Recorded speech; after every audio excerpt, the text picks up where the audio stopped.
What's up, Ninja Nerds?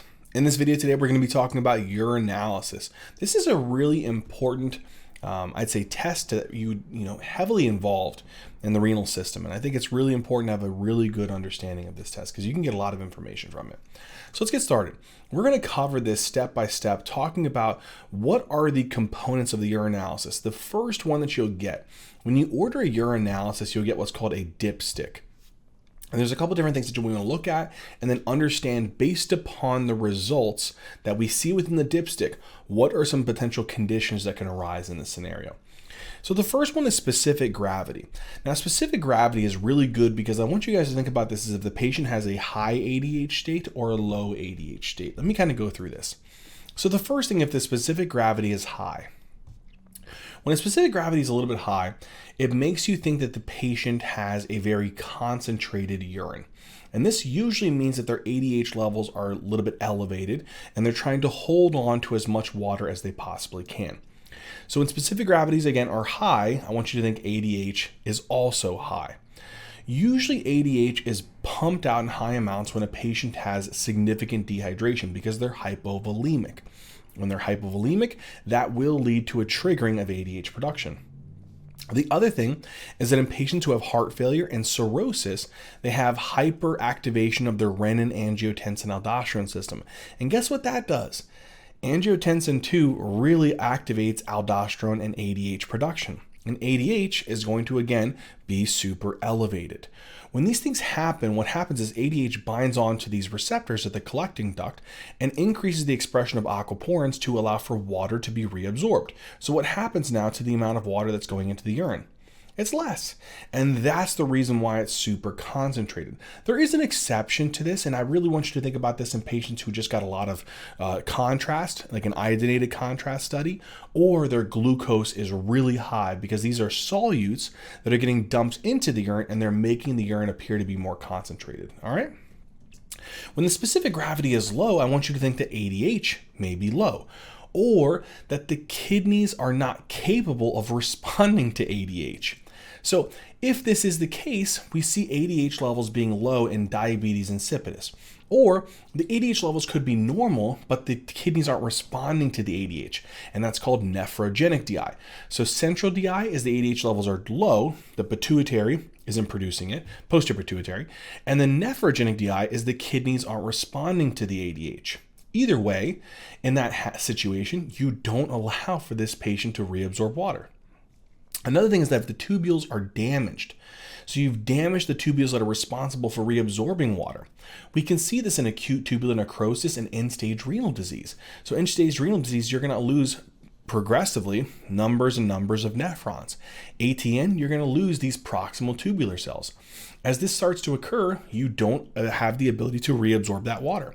So again, kind of recapping this, if ADH levels are low, like in DI, or ADH levels are normal, but the receptors aren't responding to the ADH, what's going to happen?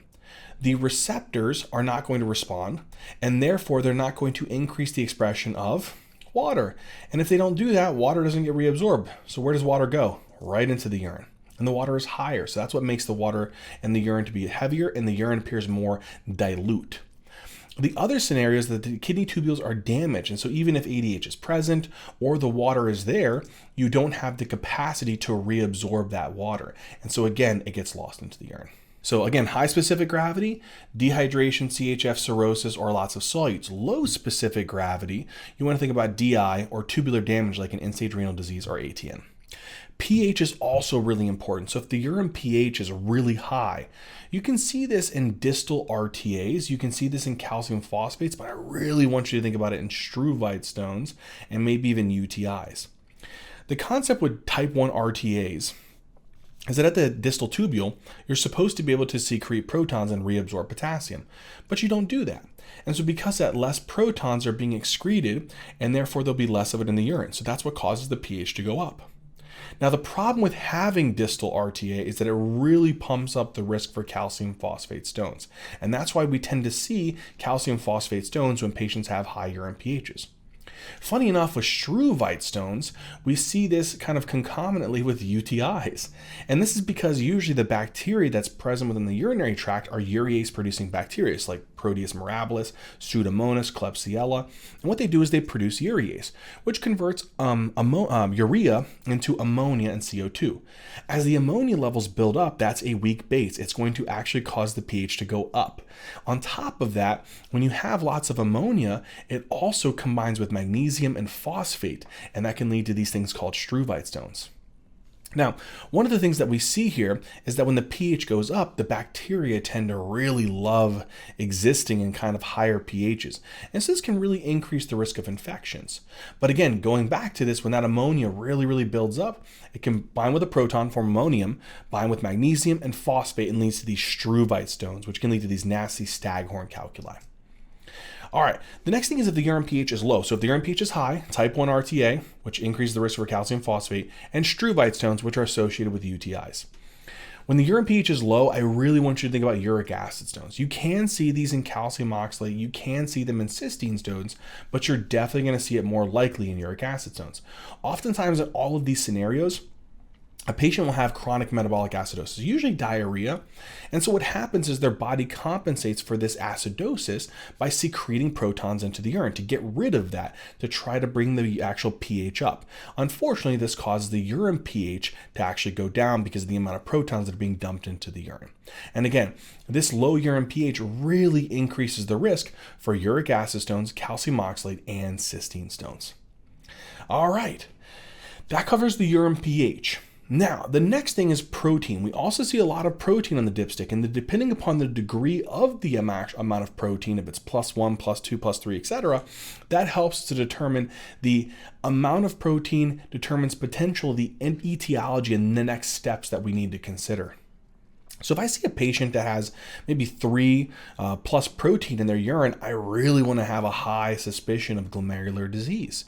Now, the reason why is in glomerular disease, there's GBM disruption. So the glomerular basement membrane's got holes in it, man. And so then the red cells, potentially if it's nephritic syndrome, would leak out. But if it's nephrotic syndrome, they are going to dump a ton of protein into the urine. So much so that it can be greater than or equal to 3.5 grams in a 24-hour period. So their dipstick will be very heavy with protein. And I would want to follow this up with a urine protein creatinine ratio or a 24-hour urine protein to really quantify that. The other thing is if maybe they're within the 2+ range, I could also consider tubular related proteinuria. We can see tubular proteinuria in patients that don't reabsorb enough protein or amino acids. So let's say that you're filtering off proteins, but the tubular cells died. We can see this in acute tubular necrosis, right? And acute interstitial nephritis to a lesser degree. If these tubular cells are dead, especially in the proximal tubule, can they reabsorb amino acids or small plasma proteins? No. So what happens? They get lost into the urine. Usually this can lose, not to the severity of 3.5 grams, but you may lose 1 to 2 grams of protein a day in the urine. And so that's something important to be able to remember here as well. Another one we can lose about 1 to 2 grams of protein in the 24-hour period is heavy filtration, so overflow proteinuria. And with overflow proteinuria, usually a patient has something like multiple myeloma, where they have lots of these like little light chains or Bench-Jones proteins that are freely circulating. And what happens is these proteins, they kind of basically get filtered across the glomerulus. Or maybe in rhabdomyolysis, where they pop open these skeletal muscle cells, and some of those myoglobin proteins get filtered off across the glomerulus into the actual tubular system. If you're filtering more of these proteins that your tubules have the capacity to reabsorb, then what's going to happen? You're going to lose into the urine. And if it's about 1 to 2 grams of protein per day, we think about it being overflow. So if you get to the 1 to 2 grams, the 1 or 2 plus protein, you could be thinking about overflow or tubular. Another thing to consider is that sometimes this could be naturally like physiological, and there's nothing that you need to be concerned about, and it'll go away normally. But again, the one that I think is really high yield to remember here is the glomerular. Especially if it's up at that 3+ one, I would really consider sending off a urine protein creatinine ratio and a urinalysis. Look at the microscopy for red blood cell CAS or lipiduria to really think about potentially a glomerular disease. All right. Let's move to the next one, blood. So if I see blood in the urine, we're actually going to have another separate discussion about this a little bit later in the urinalysis kind of analysis. But what I want to talk about here is whenever I see a patient has blood in the urine, we can quantify this as microscopic, meaning it doesn't appear just completely red. So whenever they pee, they're not just saying, oh my gosh, I'm peeing blood. It's more microscopic. So when you look under the microscope, you'll see, oh, there's red blood cells on the actual slide. That would be more indicative of a glomerular disease. Whereas if there is like gross macroscopic hematuria, something's wrong in the urinary tract at the kidney level, the renal pelvis, the ureter, the bladder, the prostate, the urethra. Some type of disease process is going on there, and this is causing non-dysmorphic red blood cells or no specific type of red blood cell cast. These are truly due to a renal parenchymal or a ureter or a bladder neck disease. Now, sometimes, and we'll talk about this as well, you can actually have a patient who gets a dipstick that shows blood, but when you look on the microscopy for red blood cells, you don't see any. That's not technically hematuria. That's called pseudohematuria. And we actually tend to see that in rhabdomyolysis, and we also tend to see that in hemolysis as well. So that's something to consider, but we'll talk about that a little bit later. The next thing is sometimes you can see bilirubin. I won't spend a lot of time on this. I'd say to some degree it can provide some substantiality, and I would say more particularly in the hemolysis range. When a patient has significant hemolysis, they're busting open their red blood cells, man.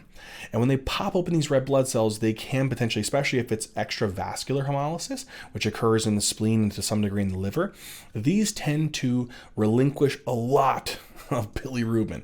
And that bilirubin does have the capacity to get lost into the urine. And that can cause a pretty significant bilirubinuria. And so hemolysis, you'll definitely see a lot of bilirubinuria. Where the hepatobiliary disease kind of comes into play here is that let's say that the bilirubin that you're naturally forming from some hemolysis is getting taken up by the liver. It's supposed to get conjugated and then it's supposed to be secreted. But let's say that the hepatocyte dies, and the actual bilirubin is a kind of a mixture of unconjugated and conjugated. That also potentially to some degree could also be lost into the urine. The other one is if the bilirubin is conjugated and it gets out into the biliary duct, it's supposed to go out into the bowel and eventually get converted into urobilinogen and then into stercobilin. But let's say for whatever reason there's some type of stone that's stuck there in the actual biliary duct that could block it. And the conjugated bilirubin could build up and it could flow into the bloodstream. And sometimes those also to some degree can be lost into the urine. So whenever you see high amounts of bilirubin in the urine, have a thought process of hemolysis, or potentially is there something going on in their hepatobiliary disease process. Again, that's what I want you to remember. The next one is leukocyte esterase, and funny enough, this kind of goes with a couple different things. When I think about leukocyte esterase, I think about potentially is there a UTI or not. The reason why is leukocyte esterase really indicates the presence of white blood cells in the urinary tract. So let's say that a patient has an infection going on, and that infection is causing inflammation. Well, what's going to happen? White blood cells are going to come to that area and try to fight off the infection. When they're in that area, they tend to release an enzyme showing that they're present there. That enzyme is called leukocyte esterase. All right? Another thing that would actually make me think about the patient having a UTI on the dipstick is if the leukocyte esterase is positive and the nitrites are positive. Funny enough, there is bacteria that's present within the actual urinary tract, and it's causing an infection. What happens is that some of these bacteria, especially gram-negative bacteria, they have enzymes that can convert nitrates into nitrites. And that actually will lead to elevated nitrite levels that'll be present. And that also could signal the possible presence of an infection. Lastly, if I see leukocyte esterase that are positive, nitrites that are positive, and then on top of that, I have lots of white blood cells into the urine, like pyuria, that really makes me think about an infection. And again, concept is the same. When there was leukocyte esterase, it was because white blood cells were doing what? They were getting recruited to the area of infection and inflammation and releasing different types of molecules, cytokines, causing direct destruction of the bacteria. And they're releasing the enzyme, leukocyte esterase. But if they're present, sometimes they can actually get lost into the urine because they're trying to fight off the bacteria in the urinary tract. When that happens, especially when the white blood cell amount is greater than 100 per Hounsfield unit, you really want to think about a patient having an infection. All right. Now, these are the things that I would be looking for in the presence of a patient having other symptoms. So I'd want to see things like dysuria, or maybe urinary frequency, urgency. On top of that, maybe they also, if it's pyelo, they're having flank pain or CVA tenderness along with fever and leukocytosis. So I'm looking for symptoms, not just asymptomatic findings of bacteria in the urine, as well as maybe some signs of UTI on labs. The next thing is look at ketones. I like to look at this test, especially if I have a patient who has diabetes, their glucose is really high, and I want to look to see if they have ketones that are also forming. So you can get a beta hydroxybutyrate level, but it takes a long time. What I could do quickly is get a urinalysis with microscopy and look in the dipstick.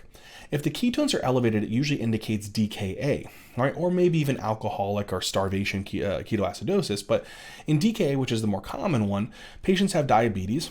They don't produce enough insulin at all. And so what happens is their glucose levels go up.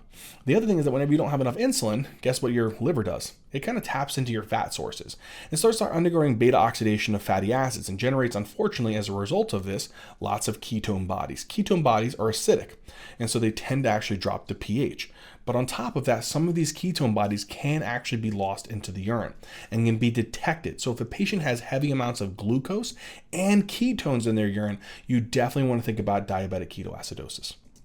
Now, with that being said, if a patient has high glucose in the urine, it definitely brings about the concern about diabetes mellitus, because again, in diabetes, there's type 1, where you don't produce enough insulin or any insulin, and then there's type 2, where the insulin isn't actually working at the receptor. There's a resistance to the insulin. So in this particular scenario, insulin isn't working. If insulin isn't working, can you bring glucose into these cells? No. If you can't bring the glucose into the cells, what happens to the glucose in the bloodstream? It builds up. If glucose is being filtered across the glomerulus into the actual tubular system, and the tubular cells don't have enough transporters to reabsorb the glucose, where's the glucose go? Into the urine. So diabetes is a very common cause of glucosuria. A rare disease would be a genetic syndrome where you don't allow the reabsorption of glucose, and that would be Fanconi syndrome. All right. So this is what we would get in a dipstick. So if I got a dipstick, I really need you guys to take away from this, how would I interpret specific gravity, whether it's dehydration, dilute urine, pH, high, low, protein, is it glomerular or is it the potential overflow or tubular, blood, is it microscopic, is it true gross hematuria, and if it is microscopic, which we'll get into, is there CAS present, is there dysmorphic red blood cells, and is there a presence of a positive dipstick but no red blood cells on the microscopy? That's pseudohematuria. Look at the bilirubin. If it's really elevated in the urine, think about hemolysis, but also consider hepatobiliary. If nitrites, leukocyte esterase, and white blood cells are elevated or present in the urine, think about UTIs. If ketones and glucose are elevated in the urine, think about DKA. These are the things I want you to take away from this. Let's now move into the next component here of the urinalysis, which is the microscopy.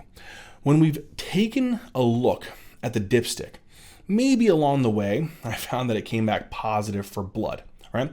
And then what I do is I get the dipstick and I say, okay, all right, there's presence potentially of heme here, or what we would think would be blood. Let's look at the microscopy. And I go over to the microscopy and I look to see if there's any red blood cells that are present in the urine. That's important. If red blood cells are present in the urine, that truly is hematuria. Now, when I have the red blood cells, it is really important to know what those red blood cells look like.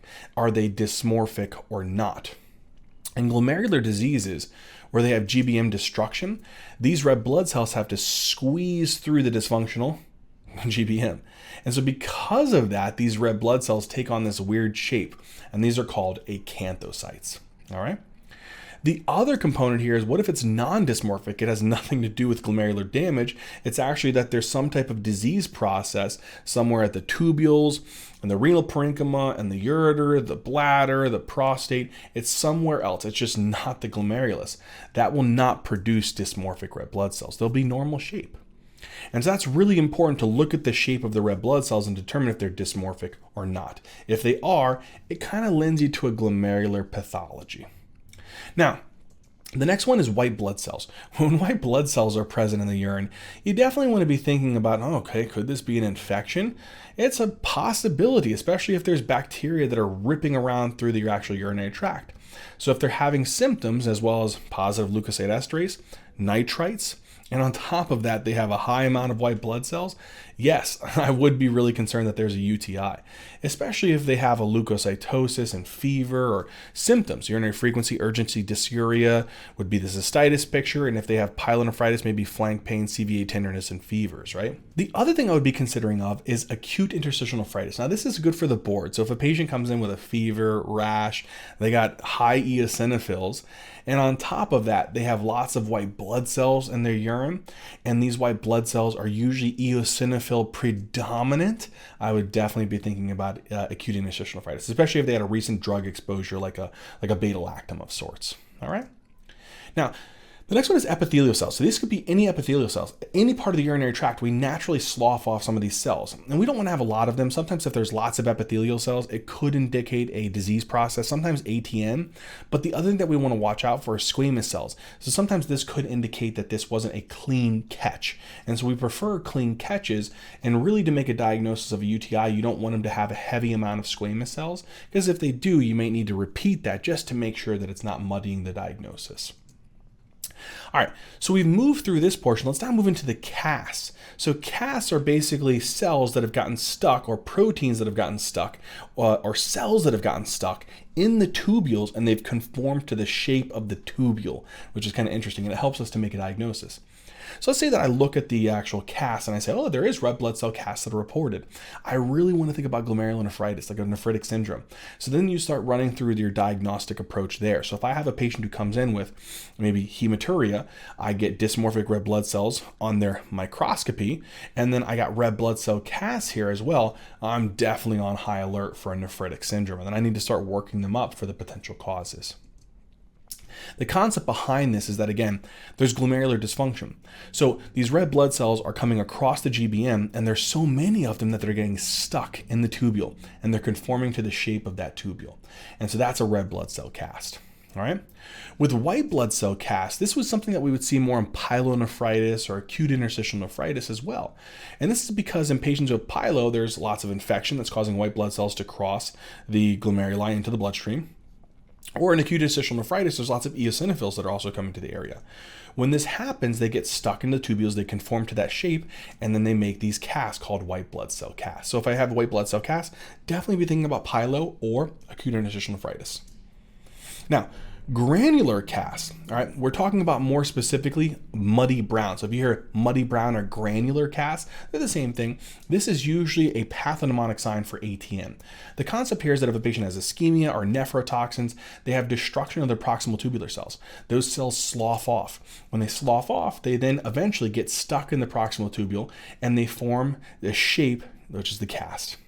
If I see muddy brown casts, definitely be on high alert if a patient has an AKI. All right. If a patient also has an AKI and they appear hypovolemic, they have decreased skin turgor, they have dry mucous membranes, they have a fissuring tongue, their blood pressure's low, they have tachycardia, they have low urine output. In these scenarios, yes, you're thinking it appears hypovolemic. Look at the actual cast, and if you see lots of hyaline casts, this could tell you that there is a pre-renal AKI going on, that you're not filtering off enough fluid into the actual tubular system. And so proteins called the hyaline Tamarshar proteins, they can tend to clump together. And whenever they clump together, they can actually make these things called hyaline casts. All right. So that's our cast. So we have our red blood cell cast, our white blood cell cast, our muddy brown cast, and our hyaline cast. What's the next thing? You actually could get a stone composition analysis from the urine microscopy, and this could help you in the diagnosis of the type of nephrolithiasis, which can then guide your treatment for prevention. So if I see these, I'm seeing an envelope-shaped. That's oftentimes calcium oxalate stones, right? If I see the next one, which is wedge-shaped, that's calcium phosphate stones. If I see these are rhomboid, that's uric acid stones. If I look here and I see these hexagon shapes, that's usually cysteine stones. And if I look here and I see this coffin lid appearance, I would see struvite stones. And again, you're going to correlate this along with the other solutes. So do they have hypercalciuria, hyperoxaluria, low citrate in their urine? Do they have hypercalciuria and a high urine pH, hyperuricosiuria and a low urine pH? Do they have high cysteinuria and a low urine pH? Do they have urease producing bacteria and a high urine pH? These are also associated findings that you'd want to look at. The last thing that we would look at with the microscopy is if there's the presence of bacteria. And we can to some degree quantify the number of bacteria. The reason why this is important is the number of bacteria could actually help us to make the diagnosis of a UTI. So if a patient has positive leukocyte esterase, they have positive nitrites, they have white blood cells greater than 100, so they have lots of pyuria, they don't have a lot of epithelial cells or something that could show that there's potentially not a clean catch, if there's not many of those. And then on top of that, they have 10 to the 5, so 100,000 bacteria that are found in this sample potentially in that unit that could support a UTI. But usually that's just a generic term to say it's a UTI. You don't know what kind of bacteria. You'd have to get a urine culture to speciate out the type of bacteria to guide the specific antibiotic that you would give the patient. All right, so that's what we would do with the urine microscopy. So now we've used the urinalysis and we've used the urine microscopy to interpret things and come up with at least idea of what could be going on. Now, what I want to do is I want to take a step back and talk about one of those things that we talked about in the dipstick and then on the microscopy, which is hematuria. This is really important as a clinician and on your step 2 to know what is the type of hematuria going on and what is the next best diagnostic step. So in a patient who has hematuria, I like to break them up into 2 classes. One is glomerular and the other one is non-glomerular. With glomerular, there is GBM damage of sorts, and that's going to cause the red blood cells to squeeze through those damaged GBM, becoming dysmorphic. It's also, if you remember, going to get stuck inside of the tubules, which is going to become, what? A cast. And then on top of that, they also like to lose a lot of protein, greater than 3.5 grams in a 24-hour period. And that would be the nephrotic range. If it's less than that, but there's still a lot of protein, it'd be the nephritic range. This really supports glomerular hematuria. All right. When I have this kind of process going on here, that is when I want to think about the diseases that we'll talk about. But if I have a non-glomerular, I don't have dysmorphic red blood cells. I don't have red blood cell casts. There's not really a lot of protein. If there is, it's very little. But what's really important is when you look at these patients, they say that they have gross hematuria and sometimes there's clots that appear in their urine. That really suggests a non-glomerular source. And so what I want to do now is, let's say that I get a patient's urine analysis and I see that there's potentially heme. I get the microscopy, there's red cells, right? There's red cell cast, there's dysmorphic red blood cells. And then I look at their dipstick and there's heavy amounts of protein, and maybe I even get a urine protein creatinine ratio and it's pretty high. Maybe it's like 3. So I'm concerned about a glomerular process. There's a couple diseases that you need to think about. One is encovasculitis, and there's 2 subtypes, if you will. One is the C ANCA, and C ANCAs are usually going to be associated with Wegener's or GPA, right? We see this causing, hemoptysis. We see this causing hematuria via the nephritic syndrome, and we also can see this causing sinusitis, leading to saddle nose deformities. If the P ANCAs are present, then you want to think about EGPA and MPA, so Churg-Strauss or eosinophilic granulomatosis polyangiitis, and microscopic polyangiitis.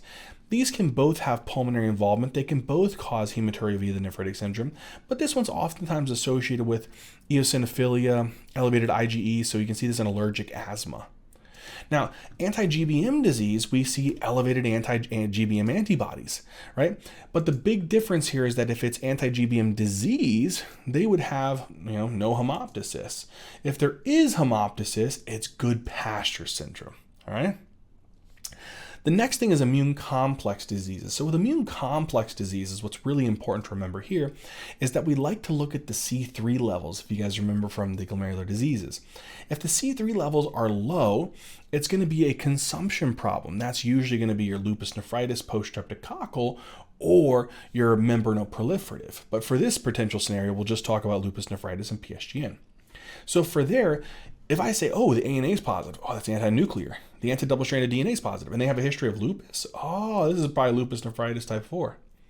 If I see that the anti-ASO antibodies are positive and the anti-DNase B antibodies are positive, and they have a recent, maybe a couple weeks ago, history of a strep infection, this is post-streptococcal glomerulonephritis. If the C3 levels are normal, though, And then I'm kind of thinking about, okay, if they have hematuria and this patient has a recent, viral upper respiratory tract infection or maybe a recent gastroenteritis, then I'm thinking more of like an IgA nephropathy. But if they have some weird type of thing where they have like sensory neural deafness and anterior lenticonus, then I might be thinking about potentially what? Alport syndrome, right? So this is the way that I want you guys to be thinking about forming a differential based upon the presence of this finding of hematuria. Whereas if a patient I now say has what I think is non-glomerular, so they have heme, they have red blood cells, they don't have any CAS or dysmorphic red blood cells, they have kind of a macroscopic hematuria where it's got presence of clots, then I have to think, okay, this could be really anywhere along the kidney, ureter, bladder neck, and urethra. So let me start formulating a differential. If I say this is hematuria throughout, this probably means that it's starting somewhere at the kidney kind of level and maybe even ureter level. And so I want to start forming a differential. That could be polycystic kidney disease, right? So definitely think about this in kind of like a young adult with hypertension and CKD, right? And maybe flank pain and a palpable mass. The next one is renal papillary necrosis. We can see this in sickle cell anemia, chronic diabetes, chronic NSAID use. So that's another one to be thinking about. And the next one is also renal cell carcinoma. So we would see this in a patient who has, flank pain, hematuria. On top of that, maybe they have hypertension and perineoplastic syndromes. So sometimes we can see this with hypertension, polycythemia, and hypercalcemia. And the next one's pyelonephritis. Pyelonephritis can definitely cause a lot of inflammation, and they can lead to hematuria as well. So look for flank pain, CVA tenderness, fever, leukocytosis as well. The next one is what if it's at the ureter, right? So if it's at the ureter, they can still have hematuria throughout. So whenever the patient is peeing, basically, they have blood that's throughout their entire urinary process. I would definitely be thinking about nephrolithiasis, so a stone somewhere within the ureter or the renal pelvis. Now, if they say that they have hematuria at the end of urination, then I'd be thinking about terminal hematuria. And so then I'm thinking about more at the bladder and bladder neck region. So think about bladder cancer. This is a big one, especially if a patient has a history of smoking, they're older, they worked in like a glue factory or something weird in the vignette. I would definitely think about bladder cancer, especially if it's a painless hematuria. The other one is going to be prostate. I'd say this is less common. Prostate cancer is not a super common reason. And then the last one would be like cystitis, especially hemorrhagic cystitis. This can definitely be a reason to have terminal hematuria. So again, hematuria at the end of urination. If it's initial, think about the urethra. Is there something that's happened? Do they have a recent Foley that was inserted? Some trauma to the area that can also cause some bleeding as well. But we formed our differential for hematuria. So now what I want to do is I want to take this step by step. Let's go another step further. I got a patient comes in, they have hematuria, they have bloody appearing urine. Okay, what do? Get a urinalysis, look at the microscopy, and get a urine protein creatinine ratio. You'll see why. If I do this, and let's say from this, my dipstick is positive for heme, cool. But I look and I say, okay, I know that if it's dipstick's positive for heme, that kind of means that there could be blood, potentially, right? But what else could it be? It could just be heme. And heme is kind of a molecule that is usually derived from what we see in hemoglobin and myoglobin. So if heme is potentially present, we can say, oh, maybe there's myoglobin present, or maybe there's hemoglobin present, right? And so it's really important. So if the dipstick is positive for heme, but there's no red blood cells, oh, this is pseudohematuria, bro. So then I got to think about rhabdo or hemolysis. So if a patient has a history of seizures, a crush injury, they got drugs like statins or something to that effect, I'm thinking about rhabdo, especially if their CK is elevated and they have urine that contains myoglobin. Definitely rhabdo. If a patient has anemia, maybe they have an elevated LDH, a decreased haptoglobin, some schistocytes on the peripheral blood smear, then I could be thinking about a hemolysis process, right? And so this is something to definitely consider here as well. But if I look here and I say, okay, dipstick is positive for heme, and then I look at the microscopy and there's definitely red blood cells. And in fact, these red blood cells appear weird shape. They're dysmorphic. Oh, that's glomerular, bro. What if there's CAS? Oh, there's CAS, bro. That's glomerular. And I use the urine protein creatinine ratio. There's protein, lots of it. Bro, this is glomerular for reals. So now I'm thinking this is glomerular hematuria, especially if they have an AKI, then I'm concerned about RPGN. So if I have glomerular bleeding, oftentimes you're going to need a biopsy. But you start off with serology. So usually you get like an ANCA, you get like an anti-GBM antibody, an ANA, an anti-double-stranded DNA. You'll get C3 levels, sometimes C4 levels. And you can think about this. This would give you C-ANCA, P-ANCA for your ANCA vasculitis. This will give you lupus nephritis type 4. This will give you anti-GBM or good pastures. This will help you to determine if it's low C3, could be post-strep, could be lupus nephritis, right? If it's normal, IgA or Alport syndrome.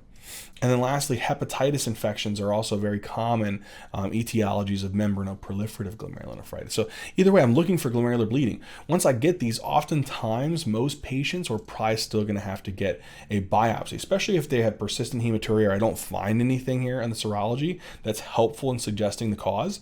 I got to get a biopsy, and that will help me to confirm glomerulonephritis as the source of the hematuria. But if I look at the microscopy, and the red cells are not dysmorphic, they're normal appearing. There is no red cell cast, all right? There really isn't much protein in the urine. And there's those clots, right? That's high suspicion for non-glomerular bleeding. Then what do, bro? Well, then the first thing that you have to think about is, could this be a UTI, right? That's the one thing I like to do. But I think a lot of the times the textbooks like you to kind of think about this in form of timing. That's why I talked about it before. Is this throughout? Right? Because then you got to think, is it the kidney, the ureter? So I might need some imaging potentially. Is this terminal? Okay, so it was at the end. That's bladder, bladder, neck. And if it was initial, that was the easy one that Zach said. Maybe it's like some Foley trauma or trauma to the penile area. That would be at the urethra. So this could be helpful in kind of thinking about potentially where the bleeding is beginning. All right? But oftentimes, think about symptoms along with this. So let's say that they say that it's throughout, all right? Then I'm thinking about the kidney or the renal pelvis, right? And the ureter.